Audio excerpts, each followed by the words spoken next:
आप अगर कपटी हैं, छली हैं, बेईमान हैं, प्रपंच हैं, जैसे भी हैं, झूठ बोलते हैं, निंदा करते हैं, चुगली करते हैं, गलत काम करते हैं, तो भी मेरा निवेदन है शंकर के मंदिर जरूर जाओ, शंकर की कथा में जरूर बैठो। क्यों?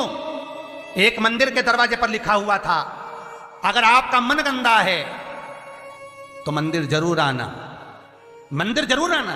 किसी ने पूछा, गुरुदेव ये मंदिर के दरवाजे पर लिखा है कि मन गंदा है तो मंदिर जरूर जाओ, उसका कारण क्या है? हमने कहा कारण केवल इतना सा है, बच्चा नाली में गिरता है, बच्चा धूल में गिरता है, बच्चा रज में गिरता है, बच्चा कीचड़ में गिरता है तो पड़ोसी साफ नहीं करता। उस बच्चे को अगर गंदगी हो गई है, बच्चे गंदगी में आ गया तो उसको कोई पड़ोसी साफ नहीं करेगा, उसको कोई पड़ोसन साफ नहीं करेगी, उसको देवरानी जेठानी साफ नहीं करेगी। बच्चा अगर कीचड़ में गिरा है तो उसको उसकी मां और बाप ही साफ करेंगे। उसी तरह मन गंदा हो गया, चित्तवृत्ति खराब हो गई तो मेरे ये बाप के पास जाओ, मेरी ये माता के पास जाओ, और ये मेरा बाप, ये मेरी मां तुम्हारी जीवन की गंदगी को समाप्त कर दे। दुख आया, तकलीफ आई, कष्ट आया, रोग आई, बीमारी आई, तकलीफ हुई है, कहीं मत जाना, ये मेरे माँ बाप के पास जाना, शंकर और पार्वती के पास, उमा महेश्वर के पास जाना, ध्रुमा ध्रुमावती के पास जाना, कमल कमला के पास जाना, तारा तारेश्वर के पास जाना, भोले शंकर के पास जाना।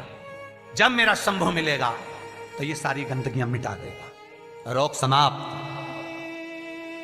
अकाल मृत्यु हो मरे जो काम करे चंडाल का, काल उसका क्या बिगाड़े जो भक्त हो महाकाल का। वो देगा, छप्पर फाड़ कर देगा। फिर निवेदन करूंगा, जितने कथा करवाए हैं, जितने कथा सुन रहे हैं और जितने पुण्य स्मरण दान स्मरण आदि कर रहे हैं, लिख कर रखो तारीख कि तुमने जो दान पुण्य करा है, तुमने जो ये 300 वर्ष में पढ़ने वाली इस श्रावण के महीने में तुमने जो कथा सुनी है, अगला श्रावण आए तुम बताना जरूर कि कितना पुण्य मिला है, कितना फल मिला, कितना लाभ हुआ, कितना धन कमाया, कितना वैभव कमाया। तुमने तो केवल कुबेरेश्वर महादेव के लिए दिया, तुमने तो केवल वृद्धाश्रम के लिए दिया, तुमने तो केवल गौशाला के लिए दिया, पर उसका पुण्य तुमने कितना कमाया, उसका लाभ कितना मिला। और मुझे बताना जरूर, फोन करके व्हाट्सएप पे लिखकर भेजना कि हमने जो करा था अगले साल यही तारीख, यही श्रावण का महीना, फिर याद कर बता कि मिला कि नहीं मिला, 4 गुना हुआ कि नहीं। वो शिव है, शिव शंकर है। वो तो मंदिर के बाहर निकलने वालों को तार देता है साहब, मंदिर के बाहर निकलने वालों। कितना सुंदर है। एक चरित्र आता है लिंग पुराण के अंतर्गत। एक सेठ मर गया, बड़ा कंजूसड़ा था, बहुत कंजूस।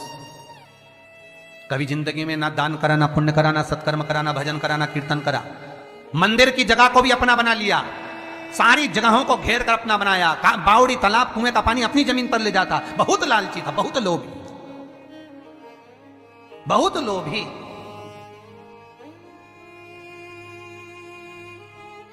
बस उसने अपनी पत्नी से एक बात कही थी कि मैं मरूं तो इतना सा करना, एक इतना सा काम करना कि किसी शंकर के मंदिर के बाहर कचरा पड़ा हो, धूल पड़ी हो, मट्टी पड़ी हो, उसको लाकर मेरे शरीर पर डाल दे, बस, और कुछ मत। पत्नी हमेशा पति से कहती थी तुम कभी दान पुण्य नहीं करे, इस गांव में तुमने कोई अच्छा काम नहीं करा, तुम्हारे शरीर को उठाने वाला तक नहीं मिलेगा, बच्चे हैं नहीं, तुम्हारा अंतिम संस्कार कौन करेगा। पति कहता है बस तुझसे जो कहा वो करना, और कोई दान नहीं, कोई पुण्य नहीं, कोई सत्कर्म नहीं, कुछ भी मत करना। पैसा जोड़ जोड़ के मर गया।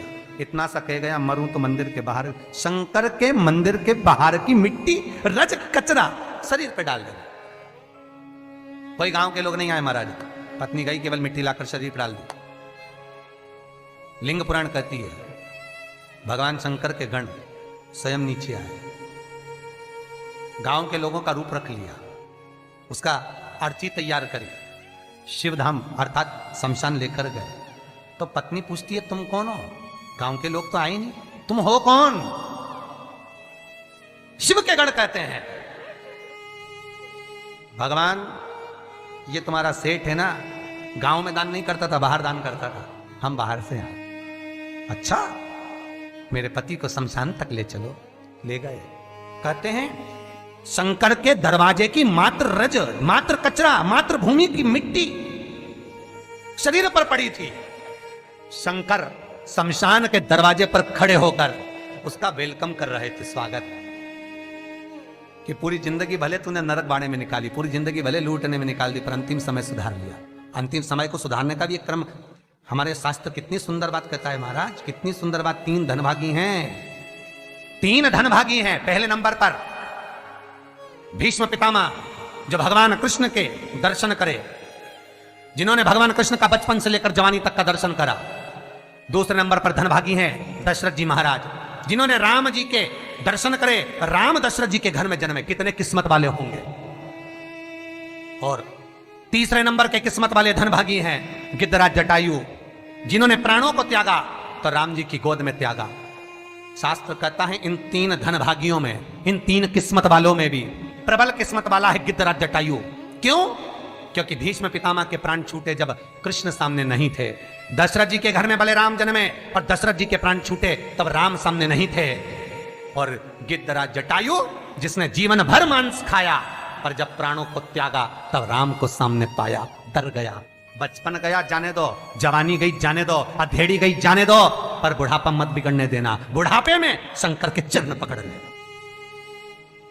शिव के चरणारविंद पकड़ना, मैं कहीं नहीं जाऊंगा। बीमारी भी दी है तो तूने दी है, सही करेगा तो तुम्ही ने दर्द दिया है, तुम ही दवा दो। मृत्युंजय है तू, जगत का भोलानाथ है तू, सबसे ऊंचा तू ही बैठता है। जहां दुनिया समाप्त हो जाती है वहां से तेरी शुरुआत होती है। लोगों का जहां एंड होता है शमशान, वहां से वो शुरू होता है। जहां दुनिया का एंड है वहां से तू शुरू है। तो तू साधारण नहीं हो सकता भोलेनाथ। अगर मेरे चरण में कष्ट आया है तो तू सही करेगा, मुझे विश्वास है। भरोसा रखना। रोज शंकर के मंदिर के दरवाजे पर बैठकर शंकर पर 5 बेलपत्र चढ़ाकर 1 बेलपत्र उठाकर चबा चबा के उसके ही दरवाजे पर खा, घुटने भी सही कर देगा, शरीर भी करेगा। बस उस पर विश्वास, उस पर भरोसा, बस शंकर है। और मुझे पूर्णता विश्वास है कि वो मुझे हारने नहीं देगा, तो नहीं हारने देगा।